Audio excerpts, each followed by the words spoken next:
Hello guys, it is Drew here. Welcome back to my channel. I was just thinking to myself before I filmed this video how much I want like one of those cool catchy intros, like I can call you guys something like a name or like, I don't know, what should I do? Like, should I change up my intro at all? Please give me any ideas you have in the description box below. But besides the point, today's video is going to be all about jewelry, my jewelry collection, where I shop for jewelry, because honestly, as a guy, I can tell you that it is so hard to come across trendy men's jewelry. One of my dreams in life is to actually create my own jewelry line. If you think that that's a good idea, leave a comment below, give this video a thumbs up. Anything that I do mention as well, I'm gonna try to link below. So if there's something I share in the video that you guys wanna purchase or something, I will try to link it below. And if I can't find it, I'll try to link something super similar to it. I'm gonna jump firstly into rings because those are what I tend to wear the most of, and I'm always decked out in multiple rings, so why not share those with you guys first? And the first two that I wear nonstop, which are kind of like newer to my collection, maybe like 2-3 months old, I would say. Two from Chrome Hearts, and these are the only two pieces I have from Chrome Hearts, or no, actually that's a lie. The first one is the Chrome Hearts Forever ring. This just has the little Chrome Hearts crosses, it says CH Forever, and then on the edge of the ring it actually says Chrome Hearts all around the side, which I think is really cool. And then the other one that I have is this little tiny Rolling Stones mouth. It's like the tongue and mouth, which I got this in a size 5 as just like a really cool little pinky ring, and I love this ring so much. Has all the Chrome Hearts authentication on the inside of it. That way when I'm throwing up the finger to all my haters, like Chrome Hearts Forever. I'm just kidding, I don't ever do that. This next ring is one I get a lot of questions about as well, and this one is actually my high school class ring, and I am so obsessed with this ring. It says Andrew across the front. It is both gold and silver, because I think at the time I was very undecisive with what I wanted, so I got a gold and silver ring. On the side, it is my year of graduation, which was 2013. It has my initials, and it says Warriors, which is like the mascot of my school, I guess you could say. And I personally think that this just looks like a Dolce & Gabbana-esque ring. I just think it's so cool, and it definitely adds a little bit of flashy element to your outfit, and it's also something that no one else is gonna have. So sorry guys, this is not a ring I'll be linking in the description box below. The next two rings that I typically wear one or the other if I'm doing like a full-on ring set are both from Gucci. The first one is one my parents got me for Christmas. This was like my one Christmas present one year, because these rings are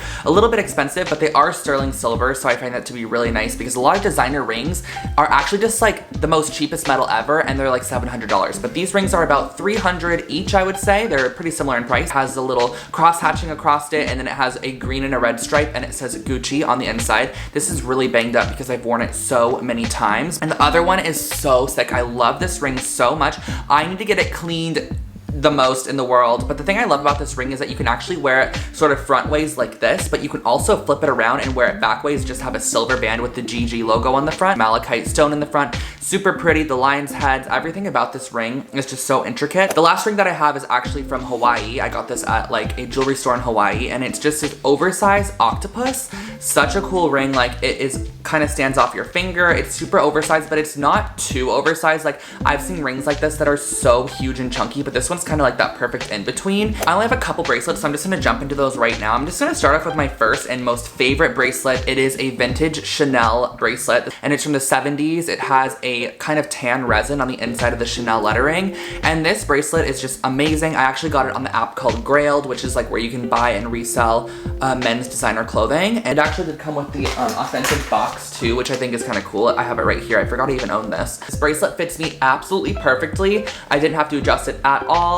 And I think it's a woman's bracelet, of course. Well, it is, because Chanel's a woman's brand. And then my next two pieces are this sterling silver skull bracelet, which I believe this is quite expensive, from a brand called Thomas Sabo, but they did send this to me. It has these skulls all across it. It's also very cool. It's an elastic bracelet, so it's super easy to get on and off. And the last bracelet I have is one that I actually made for myself with these little plus signs. So this is not a piece that I will be able to be found online or anything, but I just think that it's really, really cool. It has all these plus signs around it, fits perfectly on the wrist, and it's super shiny and kind of like blingy at the same time, but not too. It's just like a very metallic sort of steel silver.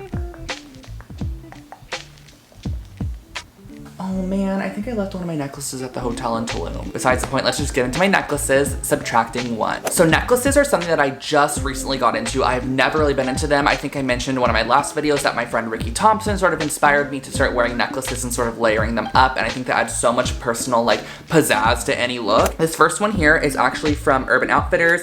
It's a woman's necklace, or it can be found in the women's section. It's this little golden rose. When I got this originally, it was pure gold, similar to like this necklace here. Like, it was very golden. Now, It's rusted, the most rusted ever, but it gives it a very rustic vibe. I don't think it looks very cheap. I know that a lot of times like metal can look very, very cheap after it gets rusted and gross, but for this particular rose necklace, I kind of think it gives it like a rustic element, which I don't personally hate. This necklace, again, was originally very, very gold. I got it and it was like kind of a very golden color. Now, as you can see, it's kind of a bit more on the silver side. It kind of shifted. It's in between kind of like a gold and silver. I don't mind, again, like these necklaces are super, super cheap, so what are you expecting to get from them? And I also like that you can link this necklace at any length that you want it to be. It's kind of like a coin with an angel on it. And this next necklace is one that I just recently invested in, and I am so freaking obsessed with this. It is from Louis Vuitton. It's a silver necklace, and it has a razor blade on it, or it's just like a faux razor blade. It's not real, it's not sharp at all. And then it has 4 little LVs sort of stamped in the metal, but the chain is a curved chain and it has 3 different lengths that you can actually clip the necklace on your neck at. I typically wear it at the shorter length because I feel like it just layers nicely with all of my other pieces, so this is a shorter length here. Listen, I personally am totally fine with mixing gold and silver. I know a lot of people don't like it. I don't mind it. Like, it's just, I don't really care. This next necklace is sort of random, but I'm obsessed. It's like this little tiny cowrie shell necklace. I just love the way that this looks. I got hooked on this by a men's blogger named Mark Forn. He always wears necklaces like this, and I just thought it was such a cool sort of beachy, effortless vibe. I got this one in Tulum when I was there. I searched high and low, every street vendor, like looked on their carts, could never find it, and finally came across it for 15 bucks. It has black cording. Everything about this one is perfect, like exactly what I wanted. And as a choker, I just think it adds such an effortless, cool, beachy vibe to your outfit. Like, how dope does this look? I love the way that it looks with the necklaces. And then the last 2 necklaces I have, which are sort of random, I actually got these at the Melrose Trading Post. These are 2 pieces that I would sort of just wear together and not with this sort of selection here. They're just these thin gold chains, and I love wearing these with just like a very simple white tee and just throwing these on. They're kind of dainty and fresh, but I'll give you definitely a close-up of the vibe of the chain. And these are just gold plated from the Melrose Trading Post, so they're not super good quality, but they're also not super bad quality. I also wanted to throw in my wallet chain because I feel like this is kind of like a jewelry accessory that I do wear every single day, and I get a trillion questions on this. Now, this wallet was completely bought with the chain. It came exactly like this. This is from Saint Laurent. It was a bit pricey, about $600 US, but I have worn this every day for probably 2 years with the chain, and it's one of my greatest investments, I think. Such amazing quality. It stands up. Nothing on this wallet is like tearing or ripping or anything. And last but not least are my earrings. So the first 2 earrings I got when I got my ears pierced are actually just from the Santee Alley, but I think that you can probably find these anywhere. They look like this. I don't know if you can see it. They're these tiny little silver hoops with a bit of thickness to them. They're kind of a bit more cube shaped as opposed to very round, but the ones that I do wear now, I'm obsessed with. I'm gonna come in a little bit just so you guys can see them. This one's a dangle earring here. It's actually just a tiny little dagger that says chrome hearts on it. And then I got this tiny little hoop from Bakari. It's just like a little almost cartilage piercing, but right underneath the cartilage. So this is just like a basic generic like little metal hoop. Other side of my ear, I actually do have